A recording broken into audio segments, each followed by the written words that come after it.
Hi అండి. నమస్తే. Welcome to Radhakrishna వంటలు. ఈరోజు మన ఛానల్‌లో వినాయకుడికి ఇష్టమైన 5 రకాల ప్రసాదాలైతే మనం చేసుకోబోతున్నామండి మన ఛానల్‌లో. చాలా అంటే చాలా టేస్టీగా ఉంటాయి. మీరు కూడా ట్రై చేయండి. పాల తాలికలు, శనగలు, పులిహోర, కుడుములు, బెల్లం ఉండ్రాళ్ళు, జిల్లేడుకాయలు, మోదకులు మన ఛానల్‌లో అయితే చేసుకోబోతున్నామండి. మీరు కూడా ఒకసారి ట్రై చేయండి తప్పకుండా. ఎలా వచ్చిందనేది నాకు కామెంట్ సెక్షన్‌లో అయితే చెప్పండి. ఈజీగా త్వరగా అయిపోతాయండి. ఇలా చేసుకుంటే చాలా అంటే చాలా టేస్టీగా ఉంటాయి. సింపుల్‌గా ఎలా చేసుకోవాలనేది చూపిస్తాను. టైం కూడా సేవ్ అవుతుందండి. త్వరగా అయిపోతాయి. ముందుగా అయితే కుడుములైతే చేసుకుందామండి. కుడుములకి పెట్టుకోవాలి కాబట్టి పిండి. ముందుగా స్టవ్ వెలిగించుకొని ఒక ప్యాన్ పెట్టుకొని అందులో 2 కప్పులు వాటర్ అయితే వేసుకోవాలండి. ఒక అరగంట ముందు నానబెట్టుకున్న 2 స్పూన్ల పచ్చిశనగపప్పు అయితే వేసుకోవాలి.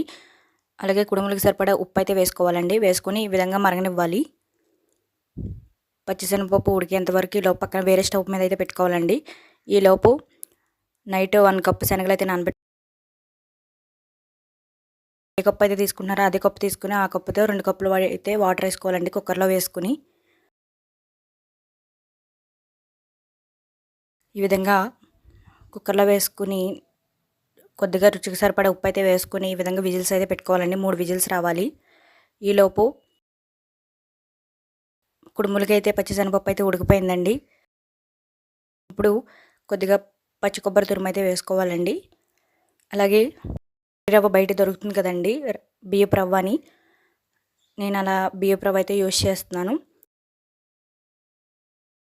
కప్పుకు 2 కప్పులు వాటర్ వేసాం కదండి, కప్పు బియ్యపు రవ్వ అయితే వేసుకుంటున్నాను. ఏ కప్పు అయితే తీసుకుంటున్నాం ఆ కప్పుతోనే 1 కప్పు బియ్యపు రవ్వ వేసుకుని దగ్గరికి అయ్యేంత వరకు ఈ విధంగా ఉడికించుకోవాలి. ఈ విధంగా దగ్గరికి అయిన తర్వాత దాన్ని వేరే గిన్నెలోకి అయితే వేసేసుకోవాలండి. ఈ విధంగా వేసేసుకొని దాన్ని చల్లారనివ్వాలి. ఇదే ప్యాన్ కొద్దిగా వాష్ చేసి ఈ ప్యాన్ పెట్టుకుని మళ్ళీ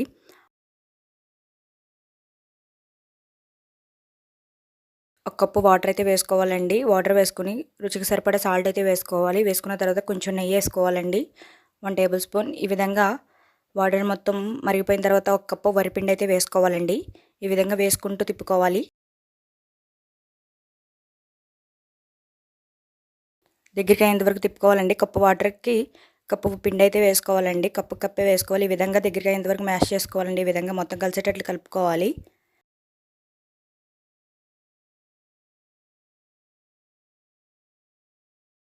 ఈ విధంగా కలుపుకున్న తర్వాత దాన్ని వేరే గిన్నెలోకి అయితే తీసేసుకోవాలండి. మళ్ళీ అదే ప్యాన్ తీసుకోవాలండి. కొద్దిగా వాష్ చేసి ఆ ప్యాన్ మళ్ళీ స్టవ్ మీద పెట్టుకుని కొద్దిగా 1 కప్పు పచ్చి కొబ్బరి తురుము అయితే తీసుకోవాలండి. అందులో 1 టేబుల్ స్పూన్ నెయ్యి అయితే వేసుకోవాలండి. ఈ విధంగా వేసుకొని మొత్తం కలిసేటట్లు కలుపుకోవాలి ఒకసారి. ఈ విధంగా లైట్గా కలర్ చేంజ్ అయ్యేంత వరకు కలుపుకోవాలండి కొబ్బరి. ఈ విధంగా వేగిన తర్వాత మనం ఏ కప్తో అయితే కొబ్బరి తీసుకున్నామో అందులో 1/2 కప్ అయితే బెల్లం అయితే తీసుకోవాలండి.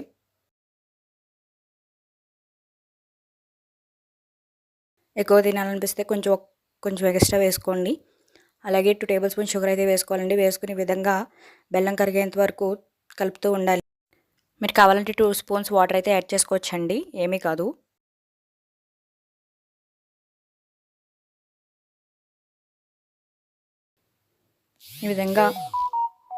ఈ విధంగా దగ్గరికి అయ్యే వరకు కలుపుకోవాలండి. లాస్ట్లో కొంచెం ఇలాచీ పౌడర్ అయితే వేసుకోవాలండి. ఈ విధంగా వేసుకుని మొత్తం కలిసేటట్లు కలుపుకోవాలి. దగ్గరికి అయ్యేంత వరకు కలుపుకోవాలండి. ఈ విధంగా దగ్గరికి అయిపోయేంత వరకు ఉంచి స్టవ్ ఆఫ్ చేసేసి దీన్ని కూడా పక్కన పెట్టుకోవాలండి. ఇప్పుడు శనగల కోసం తాలింపు అయితే వేసుకుందామండి. ముందుగా స్టవ్ వెలిగించుకొని ప్యాన్ పెట్టుకుని అందులో 1 స్పూన్ పచ్చెనపప్పు, 1/2 టేబుల్ స్పూన్ జీలకర్ర, 1/2 టేబుల్ స్పూన్ ఆవాలు, 1 టేబుల్ స్పూన్ వేరుశనగ గుళ్ళు అయితే వేసుకోవాలండి. వేసుకున్న తర్వాత 1 టేబుల్ స్పూన్ వేరుశనగ గుళ్ళు వేసుకోవాలండి. వేసుకున్న తర్వాత 2 పచ్చిమిర్చి అయితే వేసుకోవాలి, 2 ఎండుమిర్చి అయితే వేసుకోవాలి, 2 కరివేపాకు రెమ్మలు అయితే వేసుకోవాలండి. ఈ విధంగా వేసుకొని బాగా వేగనివ్వాలి. కొద్దిగా సాల్ట్ అయితే వేసుకుంటున్నాను అండి ఇందులో. ఈ విధంగా బాగా ఫ్రై అయిపోయిన తర్వాత వీటిని శనగల్లో అయితే వేసేసుకోవాలండి. ఉడకబెట్టుకున్న శనగల్లో వేసేసుకొని మొత్తం కలిసేటట్లు కలుపుకోవాలి. మనకి శనగలు అయితే రెడీ అయిపోయాయండి. ఈ విధంగా రెడీ అయిపోయిన తర్వాత శనగలు పక్కన పెట్టేసుకోండి.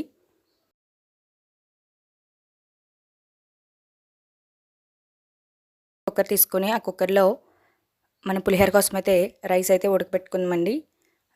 1 కప్ రైస్ అయితే తీసుకున్నాను. ఈ విధంగా వాష్ చేసేసి రైస్ అయితే వేసుకుంటున్నానండి కుక్కర్లో. కప్పుకి 2 కప్పులు వాటర్ అయితే వేసుకోవాలి. వేసుకుని 3 విజిల్స్ అయితే వచ్చే వరకు ఉంచాలండి. 2 లేదా 3 విజిల్స్ వస్తే సరిపోతుంది. ఇది వేరే స్టవ్ మీద పెట్టేయాలండి. ఈలోపు మనం బెల్లం కుడుముల కోసం పిండి అయితే ఉక్కబెట్టుకున్నాం కదండి, వరిపిండి అది ఇది. ఆ పిండి అయితే మ్యాష్ చేసుకుందామండి. ఇందులో కొద్దిగా బెల్లం తురుము అయితే వేసుకున్నానండి స్వీట్గా ఉండడం కోసం. కొంచెం బెల్లం తురుము, కొంచెం నెయ్యి వేసి ఈ విధంగా ముద్దలా చేసుకోవాలండి. ఇప్పుడు వీటిని చిన్న చిన్న బాల్స్గా చేసుకొని పక్కన పెట్టుకోవాలండి.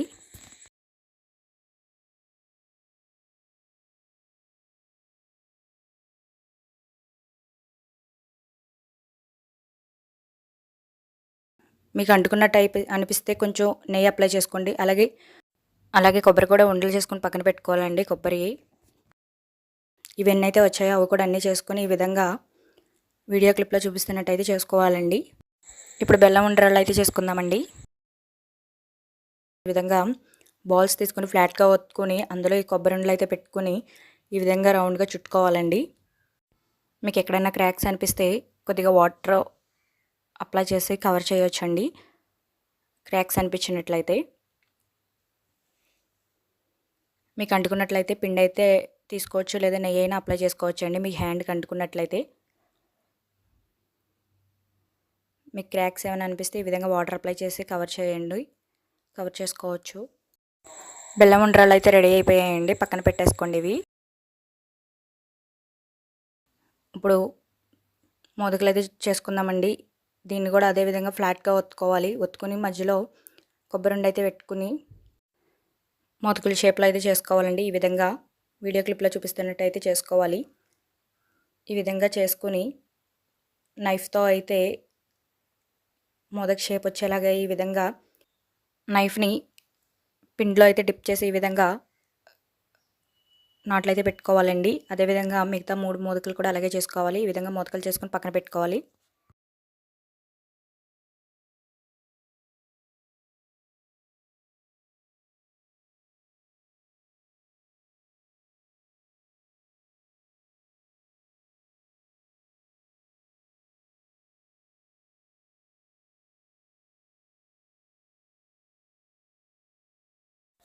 ఇప్పుడు బెల్లం కుడుములు అయితే చేసుకుందామండి.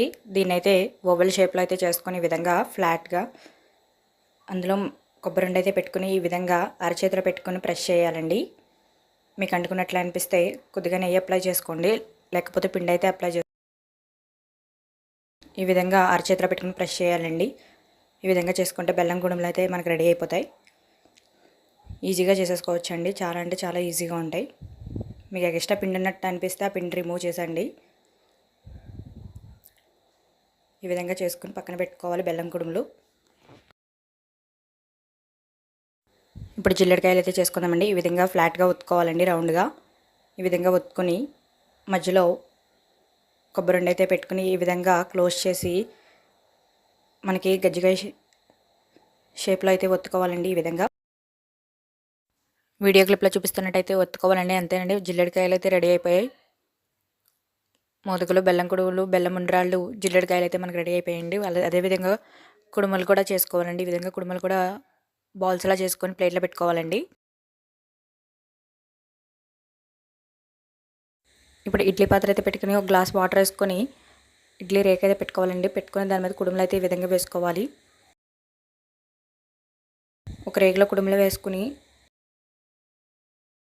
అదేవిధంగా ఇంకో రేకు పెట్టుకొని దీనిపైన బెల్లం కుడుములు, మోదకులు, జిల్లేడికాయలు, బెల్లం ఉండ్రాళ్ళు పెట్టుకుని ఆవిరి మీద 10 నిమిషాలు అయితే ఉడికించుకోవాలండి. ఈ విధంగా 10 నిమిషాల తర్వాత చూస్తే ఈ విధంగా అయితే ఉడికిపోతాయండి. స్టవ్ ఆఫ్ చేసేసి వీటిని సర్వ్ చేసేసుకోవాలండి.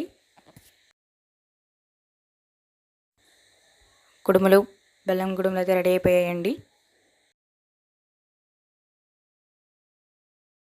పాల తాలికలు ఎలా చేసుకోవాలని చూద్దామండి. ముందుగా 1/2 లీటర్ మిల్క్ అయితే తీసుకున్నానండి. ఇందులో 1/2 గ్లాస్ వాటర్ కూడా వేసుకోవాలి కొంచెం.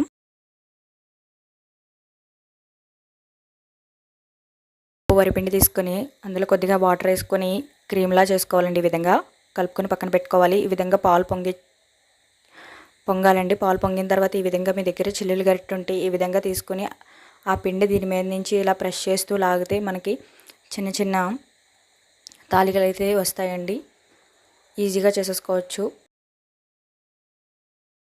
మనకి పిండి పెట్టుకుని చేసే పని లేకుంటే ఈ విధంగా పిండి వాటర్లో మిక్స్ చేసి ఈ విధంగా ప్రెస్ చేస్తూ లాగితే మనకి ఈజీగా అందులో అయితే పడిపోతాయండి. చిన్న చిన్నగా కరెక్ట్గా కుక్ అవుతే బాగా ఉడుకుతాయండి. ఈ విధంగా పాలలో బాగా ఉడికించుకోవాలి.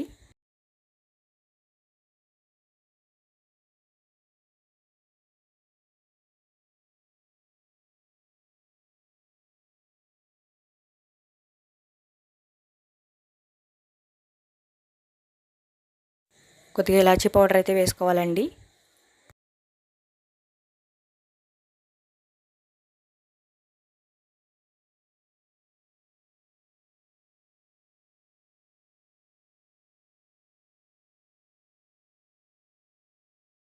మనం వేసుకున్న వరిపిండి మిశ్రమం ఉడికిపోయిన తర్వాత సరిపడా బెల్లం అయితే వేసుకోవాలండి.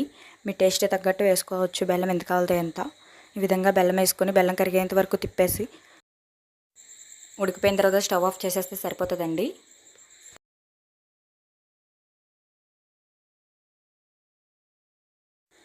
జీడిపప్పు కిస్మిస్ ఫ్రై చేసుకొని మనకు రెడీ అయిన పాల తాలికలు అయితే వేసేసుకుంటే మనకు పాల తాలికలు రెడీ అయిపోతాయండి. చాలా అంటే చాలా టేస్టీగా ఉంటాయి. ఇప్పుడు పులిహోర కోసం అయితే తాలింపు ప్రిపేర్ చేసుకుందామండి. ముందుగా ఆయిల్ వేసి ఇందులో వేరుశనగ గుళ్ళు వేసుకుని ఫ్రై చేసి పక్కన పెట్టుకోవాలండి. అదే ఆయిల్లో 4 పచ్చిమిరపకాయలు, పచ్చిశనగపప్పు, జీలకర్ర, ఆవాలు, ఎండుమిరపకాయలు, 2 రెమ్మల కరివేపాకు అయితే 2 రెమ్మల కరివేపాకు వేసి బాగా వేయించుకోవాలండి.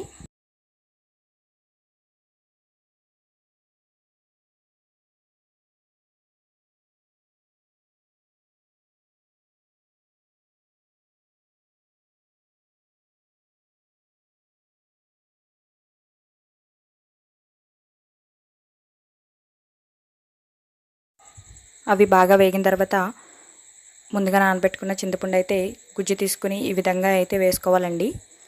చిక్కగా ఉండాలి. ఈ విధంగా వేసుకుని ఈ తాలింపులు అయితే గుజ్జు వేసుకుని దగ్గరికి పడే వరకు ఉడికించుకోవాలండి.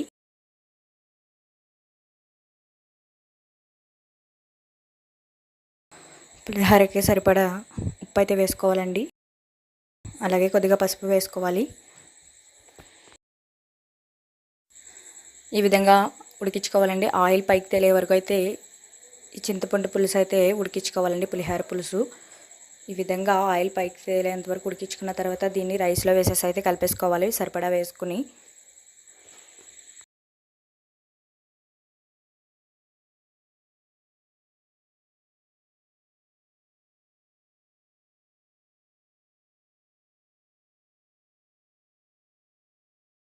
అంతే అండి. టేస్టీగా పులిహోర కూడా రెడీ అయిపోయింది. చాలా అంటే చాలా టేస్టీగా ఉంటే మీరు కూడా తప్పకుండా ట్రై చేసి ఎలా వచ్చిందో కామెంట్ సెక్షన్లో అయితే చెప్పండి. ఈ విధంగా అయితే మేము చేసుకున్నామండి. మా ఇంట్లో వినాయక చవితి పూజ అయితే ఈ విధంగా అయితే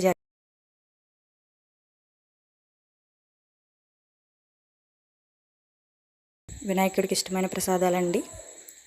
మీరు కూడా తప్పకుండా ట్రై చేసి ఎలా వచ్చిందో కామెంట్ సెక్షన్లో అయితే చెప్పండి. ఇప్పటి వరకు నా ఛానల్ ఫస్ట్ టైం చూస్తున్నట్లయితే నా ఛానల్ లైక్ చేసి షేర్ చేసి సబ్స్క్రైబ్ చేసుకోండి. మీకు కూడా నచ్చిందని అనుకుంటున్నానండి. Thanks for watching.